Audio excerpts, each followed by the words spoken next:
2020 is the year of Lord of the Rings battle games in Middle-earth. Thank you for joining me.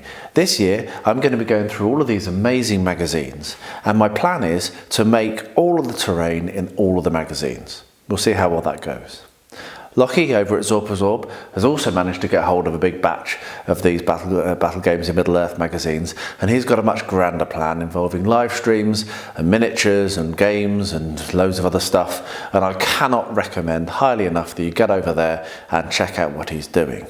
But for me, it's a slightly smaller task. It's the terrain and showing you how I get that done, and then hopefully eventually at the end of the year we can look at a huge table of awesome terrain that has been made from the Battle Games in Middle-earth magazines, and if you're building along with me, then you will also have some fantastic terrain on which to game over. So without any further ado, I'm going to pull out the first magazine or three. I believe that there is a couple before we actually get to any terrain, and we will look through those and then prepare ourselves for the first build, which will occur next week.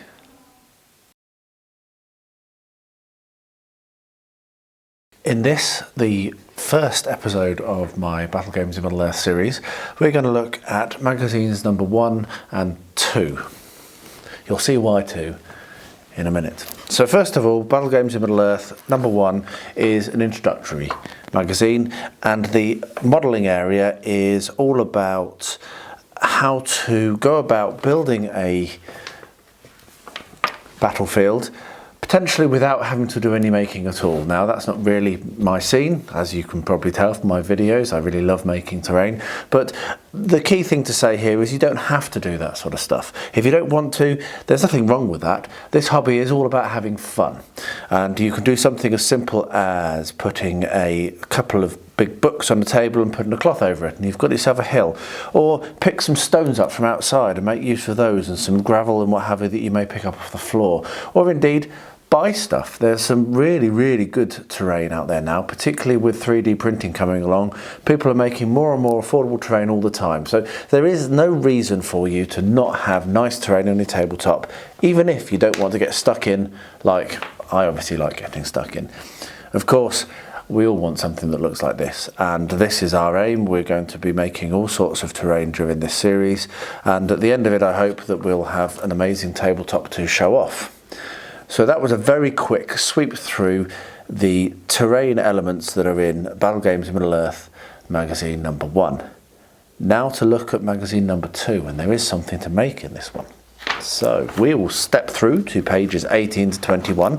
Fortunately, they do like to put these at the back, so it's pretty easy to find.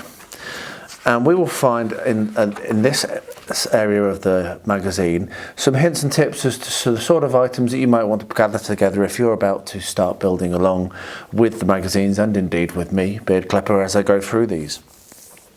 So, of course, number 1 is clippers, Beard Clipper. Paintbrushes, you don't have to have good quality ones at all for terrain work. I use cheap ones bought from the local hardware store, or indeed some that I've bought from a supermarket, which are aimed at children at school, and they work perfectly fine. Indeed, I think they're probably better for this work. Now, I'm not a particular fan of scissors. I do have them, but I mainly use craft knives and a steel rule, and as I will show you in the next section, I have a safety cutting steel rule, which is particularly used and specifically designed to keep your fingers safe when you're cutting, and I would really recommend you pick one up. They're not expensive. I will attempt to remember to, if I can get my finger right, to put a link in the description below to the one that I've bought. It's really good, really very good. A mixing palette or an old plate from the kitchen, it's absolutely fine. So there's a few items there that you want to use, and I will be listing what I'm using prior to any build, and I'll put a link in the description below of any tools I use as well as the materials. The final thing I want to cover off before we get stuck into the actual build is a tip about modelling sand, gravel and terrains, and also PVA glue. Now there's absolutely no reason to spend a lot of money on these sorts of things. You can buy yourself a sack of sand from a local hardware shop. I actually have it delivered by the ton because of the renovation that's going on here. And so I go out with a bucket every now and then, and I will sit and watch a video on YouTube, maybe one of my videos, a beard clipper video, and I will put them through 4 different levels of sift, so of sieve.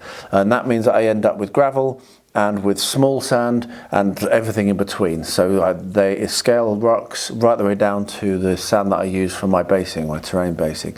And that's basically free because I've got that sitting around outside. The same way with PVA glue. Don't go to hobby shops, there's no point. You may as well buy PVA from a builder's merchant. So that's actually probably better. It's slightly thicker, you can water it down, and it will actually be a lot cheaper, orders of magnitude cheaper. So those are the tools and some of the tips, and what we'll now do is we'll get stuck into the first build of this series, making a simple ruin. So I will gather together my tools and my materials, and I will welcome you back to my desk when that is done. What we're going to make today is a simple ruin. This is very simple and shouldn't take very long at all, so this will be a very quick video. What it describes is cutting out some cardboard and then gluing it together and then painting it. So let's get stuck in with this making a simple ruin. I have gathered together some materials and some tools. I'll show you what I've got now. First of all, in terms of tools, I have some scissors, I have a metal rule, a steel rule for measuring, I have a pencil for marking, and I have my safety knife, my Citadel as it happens, craft knife for cutting. In terms of the materials, we have some thin card and some thick card, and what I've got here is a little like cooling tray for baking. I use these a lot to put models on when I'm making them so that they're easier to pick up and they're not sat directly on the bench. And finally we have some PVA. Now this is in a crafter's PVA pot, but I'm only doing that to use it. I actually refill it from a 5-litre cartons that I have bought because I use a lot of PVA. I will be following the instructions, but I also have some ideas of how to make this a little bit more resilient, and so I'm actually going to make use of this thick or wide masking tape, but we'll come to that later. So, step 1 is making the base. The first thing you need to do is make a base for your terrain piece to ensure that it stands up, which makes a lot of sense. Cut out a square of thin card about 10 centimetres by 10 centimetres. Note that it says about, so we're not too worried about this being a completely accurate cut. But what I will do is I'll make use of my metal ruler, and we'll measure around 10 centimetres along the bottom there, and we'll measure around 10 centimetres up the side here. This is some card I've used in the past. As you can see, it has some cuts in it already, but that's fine. We'll measure about 10 centimetres from here, as close to 90 degrees as we can, about 4 inches, and do that. And there we have the dimensions of the cut that we're going to do. Now, normally I use a craft knife for all these sorts of things. However, for this build I am going to make use of scissors because it is actually a little bit quicker and they're not asking for absolute accuracy, so any slight deviations like that isn't actually going to be a problem for this build. So, top tip, cut slightly past, and then you can bend the stuff around out the way without bending the thing that you want to keep.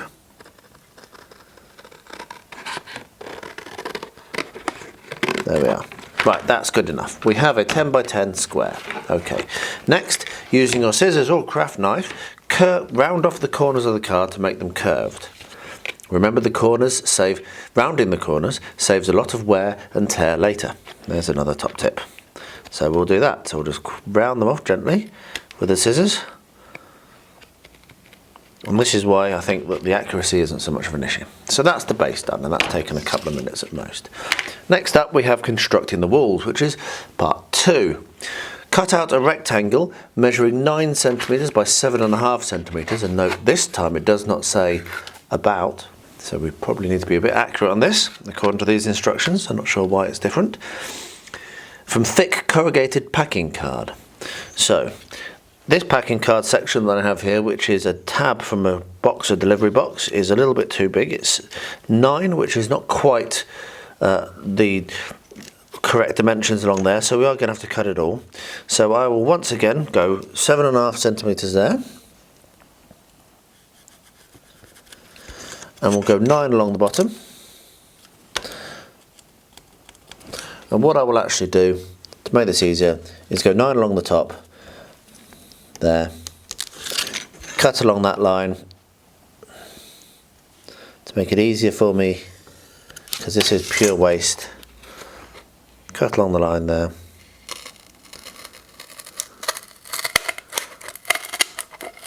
There we are. And then measure my 7.5 up on this cut.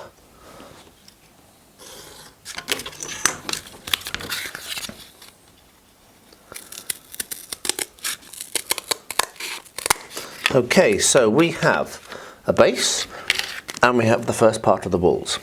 The next step, it says, is to draw down in a jagged fashion from corner to corner. Okay, now I believe that you can do this either so that it's standing that way or that way. Now I'm going to do it the long way, so it'll have the long wall will be, the long line will be the base, and then this will be the top of the wall. So what we'll do is we'll draw a jagged line from top to bottom.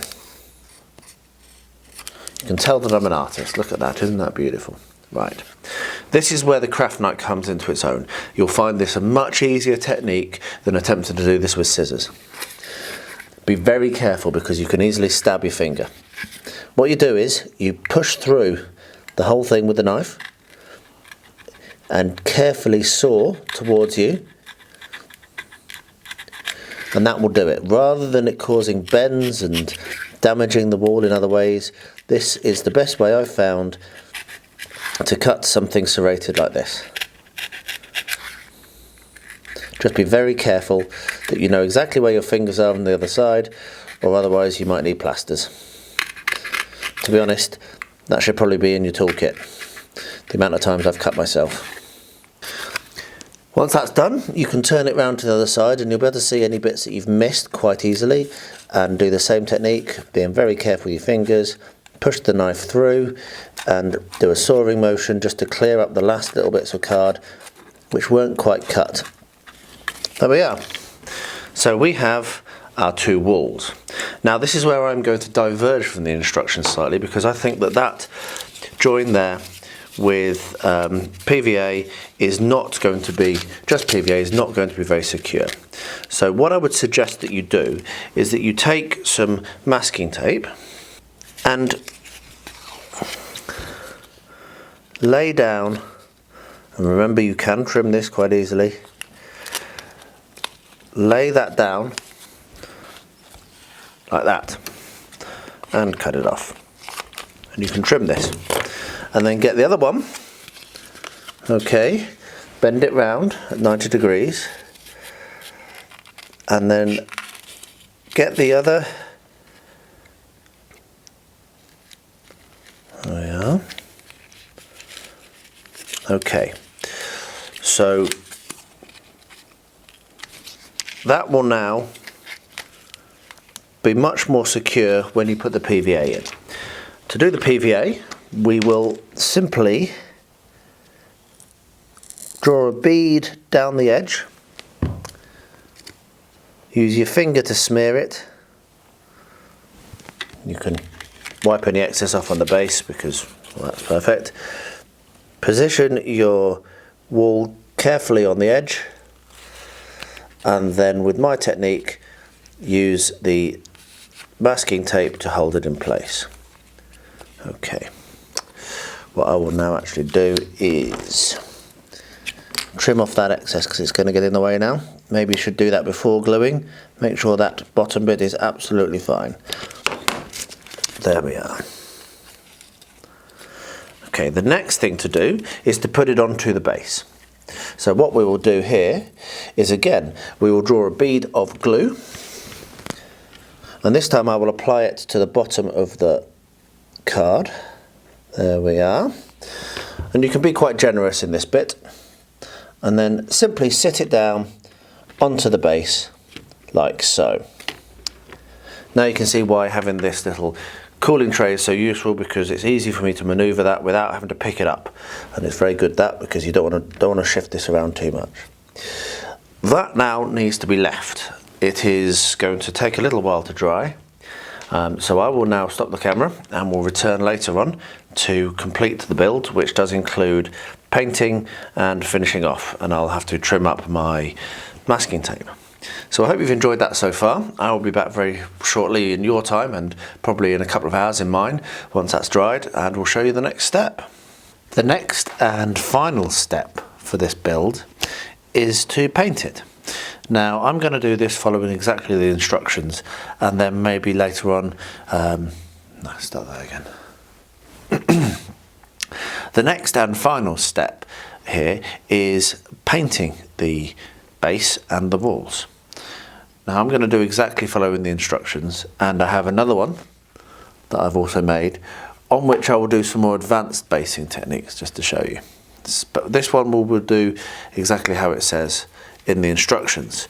So first of all, I have some green paint. This is actually grass colour according to the label, treva in Bulgarian if you're interested, and I have a very cheap brush that comes from a supermarket, and what I'm going to do is paint it on green on the base, and it really is going to be quick and dirty, because I will do 2 coats. You should always do 2 coats. One of the main reasons is it will help you avoid those lines, and it will get you a good colour.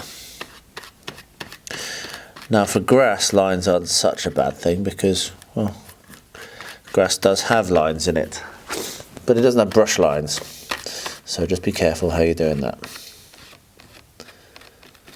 Okay, so we've done there, and now we're going to paint down the back here with the green.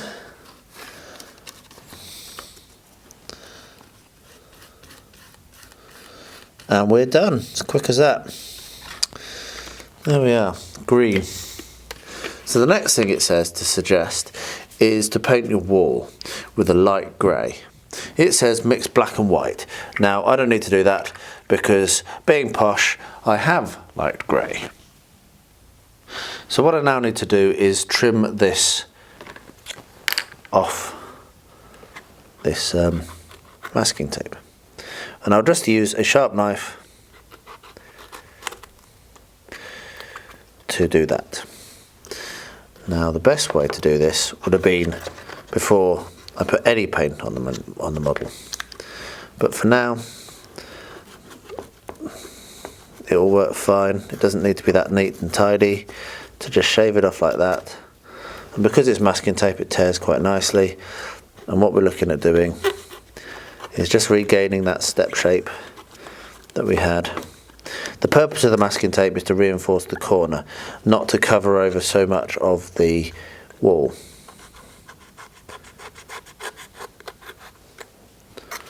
There we are.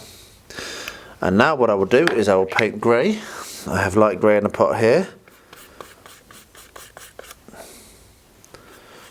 over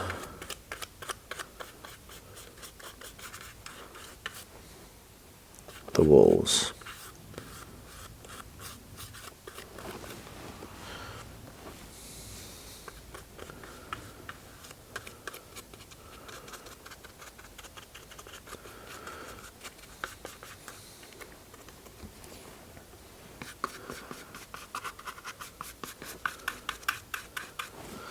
Very, very simple build. As you can see, it's taking me about 15 minutes total elapsed time, and while it certainly isn't to the level of the normal terrain I'm making now, it should be pretty effective.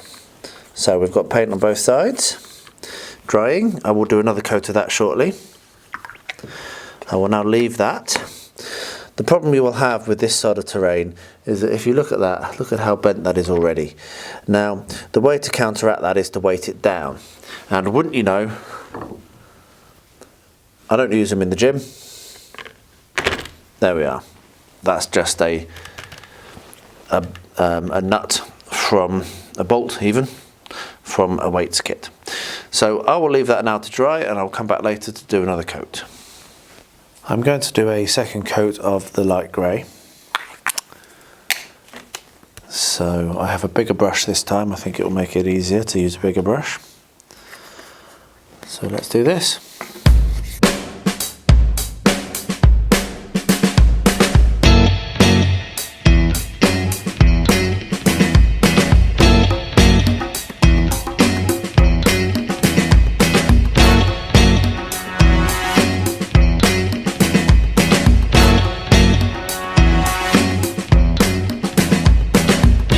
There we are, so I'll wash that off and then we'll put some more of the green on and then we'll be done. So as I promised, I'll do a couple more advanced techniques on this other version I've done. First of all, I will take my terrain gloop, my paint, and I will link to my video on how to make this.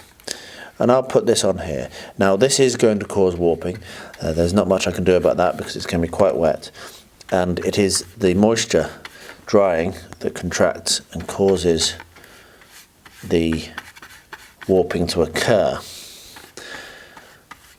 This is a limitation you'll find with all bases just made with cardboard, but you can get around it, and I do still put cardboard bases and don't actually do anything more advanced on some of my bigger builds because it's light, and as long as you counteract the warping issue, it's perfectly fine. So let's just put some paint all around this, and then I will show you my top tip, which I believe I mentioned earlier in the video, but I'm filming this over a few days so I can't remember. What I have under my bench, which I will reach now, and it is quite heavy,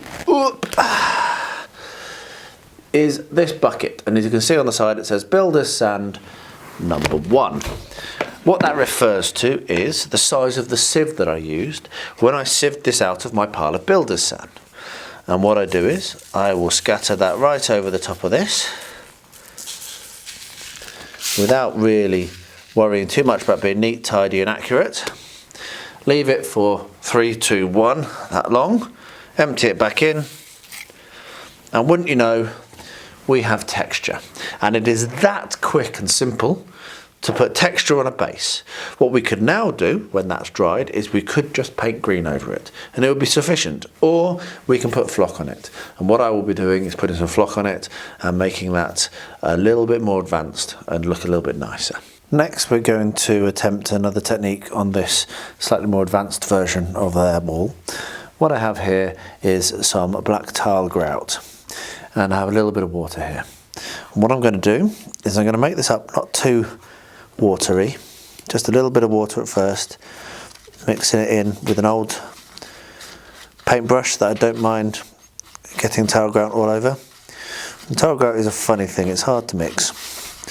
This is why you have a machine for it when you're actually tiling, but you get there eventually. So I will speed this process up and talk again when this is mixed.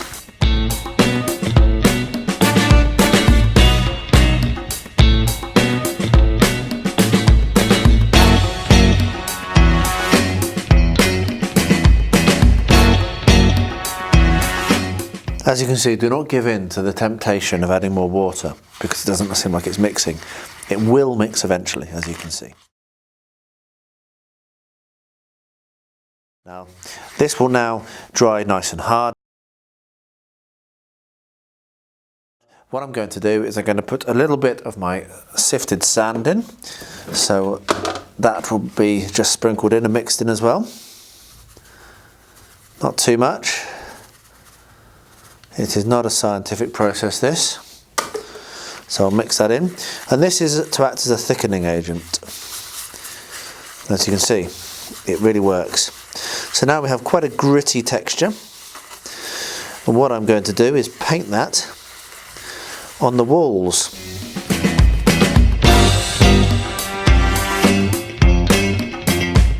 Don't worry too much about overspill because it will be flocking the base.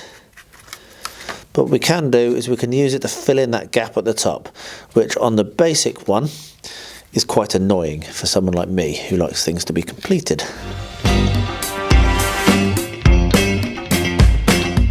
It's quite lumpy, so it's quite easy to accidentally pick up too much, so just be careful of that. But again, same as the other one, it dries very quickly. The card soaks up all the liquid, and you can't leave it for long, so you do not have a very long working time with this mix. If you find it's getting a little dry, which this is, you can always drop a little bit more water in and mix it in again. That's all it takes.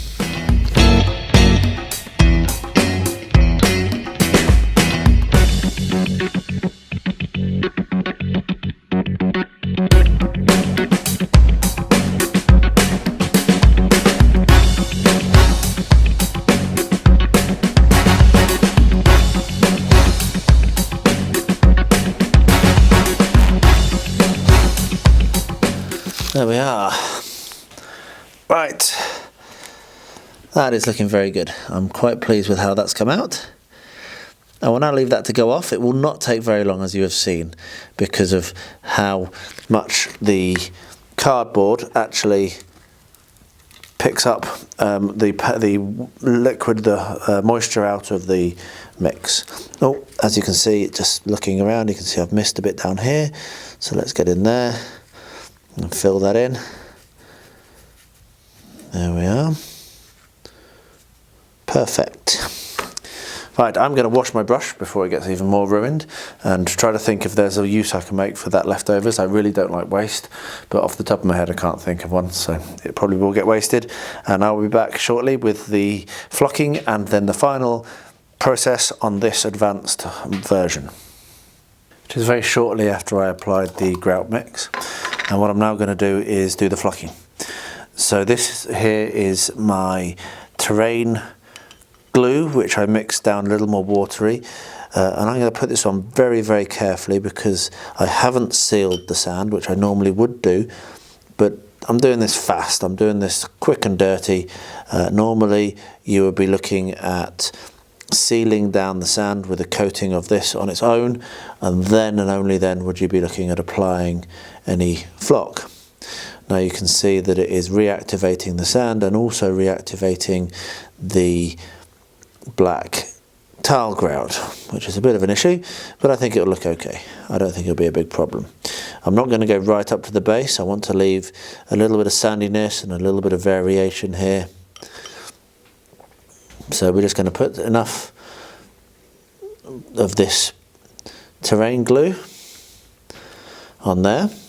I'm going to rotate this very carefully and put some more of it down the back. So we'll do this all in one go. And that should be enough. And here, this is actually sawdust, which is mixed with the same paint as I painted on the other version, the actual standard version.